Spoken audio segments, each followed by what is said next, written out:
you tweeted this out. So Browns defensive lineman not named Myles Garrett combined for 10 sacks and 46 pressures. That is 9 players. Myles Garrett had 16 sacks, 38 pressures. Garrett and Za'Darius Smith combined for 26 sacks, 72 pressures.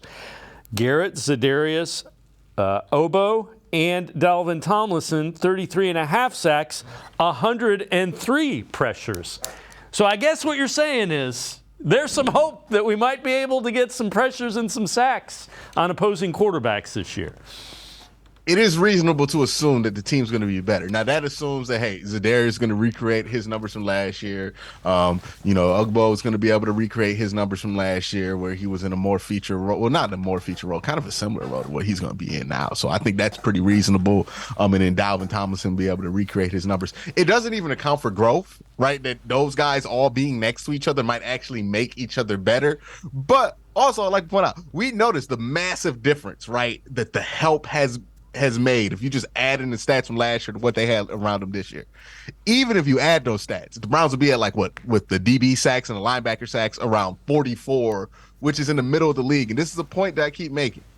I know we want the Browns because like they're talented enough to be a top 5 defense. We kind of want them to be a top 5 defense, but there's a lot more that goes into being a top 5 defense than talent. And even if you add in all of those numbers for the help that you're going to have around them, that takes you from like 30th in the league to 11th, which is a massive jump that we should be very proud of. But if you're looking at this as if the Browns need to be in that like top 10, top 5 era for you to be happy, then that's where I feel like the expectations might have gotten a little bit too high. But yeah, that's the monumental growth that they're taking just with the help around them. And even with that monumental growth, Dave, they're around the middle of the league in pressures if they add all of that. Like, that's how bad. I don't think people have contextualized how bad that defensive line was around Myles Garrett last year and how much room they have to make up in order to be elite this year. Yeah, so let's kind of swing that the other way, and I know you've done this on your video entitled Unfiltered.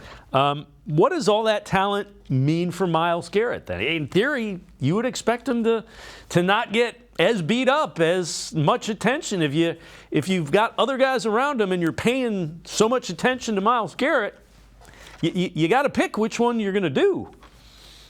Yeah, and with Myles and how that's going to affect Myles, I think it's a little different than what people assume, because I don't think there is a soul in the universe other than maybe TJ Watt that you could put opposite of Myles Garrett and people will actually like have to make a decision on where they're going to pay attention to.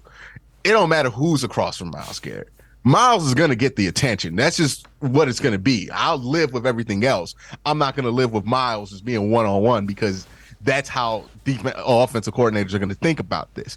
But where it's going to help Myles is that he doesn't have to create every pressure in order to get a sack. He doesn't have to be the driving force in collapsing the pocket in order to make a play, right? He can rely on, okay, I'm not going to get there because they're double teaming and triple teaming me, so I can hold my ground here. But then, maybe Agbo, maybe Za'Darius collapse the pocket. The quarterback has to roll out, and that creates a new lane for me to get there, right? That's where it's going to be helpful. They're always going to double team, triple team, and have the focus of their protection be on where's 95, right? They'll do the mic point. They'll figure out where Myles Garrett's at, and they'll slide to that direction, no matter where you put him. But still having other guys there that can create pressure creates more situations where Myles can get a playoff, or Myles doesn't have to be the only one that can make a play, or we're not just hoping, hey, Myles breaks the defense, because you have other guys in there who can assist and create more havoc that can benefit Myles Garrett. And I think that's where you're going to see a lot of the benefit for Myles with these new guys here, especially with Za'Darius, because Myles has had other guys who have had double-digit sacks opposite of him. Jadeveon Clowney first year, and I believe Olivier Vernon once the year that Myles got suspended. But he's never really had somebody who can get the same amount of pressures per play that he can get. And he's met his equal when it comes to pressures in Za'Darius Smith. Yeah, the other thing is you don't feel as much pressure to play him every series. If he needs a series to get his breath back, you can do that.